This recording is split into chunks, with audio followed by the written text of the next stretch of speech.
Hi friends, welcome to Vikitha channel.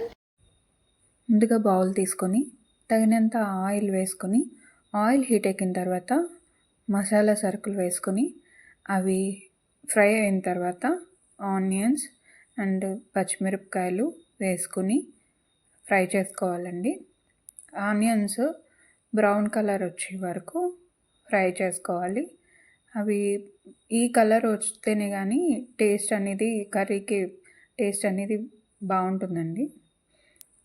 ఇప్పుడు ఒక spoon of అల్లం వెల్లుల్లి పేస్ట్ యాడ్ చేసుకొని అల్లం వెల్లుల్లి పేస్ట్ కూడా బాగా ఫ్రై అయిన తర్వాత టమాటా వేసుకొని టమాటా మెత్తగా మగ్గే వరకు ఫ్రై అనేది చేసుకోవాలండి. ఇప్పుడు 1/2 టీ స్పూన్ పసుపు, 1 టీ స్పూన్ కారం, 1/2 teaspoon garam masala, 1 teaspoon ధనియా పౌడర్ అండి, అండ్ 1 టీ స్పూన్ జీరా powder, 1 teaspoon chicken masala add చేసుకొని మసాలాలు మాడిపోకుండా కొద్దిగా వాటర్ అనేది యాడ్ చేసుకొని నేను ఫ్రై అనేది చేసుకున్నానండి. ఆయిల్ పైకి తేలే వరకు నేను ఫ్రై చేసుకున్నాను. ఇప్పుడు మ్యారినేట్ చేసిన చికెన్ అనేది నేను యాడ్ చేసుకుంటున్నాను. మ్యారినేషన్ వీడియో అనేది నేను తర్వాత పెడతానండి. ఇప్పుడు చికెన్లో ఉన్న వాటర్ అంతా బయటికి వచ్చే వరకు మూత పెట్టుకొని మగ్గిస్తే చికెన్లో ఉన్న వాటర్ అంతా బయటకు వస్తుంది. ఆ వాటర్తోనే ఆల్మోస్ట్ చికెన్ అనేది కుక్ అవ్వాలండి.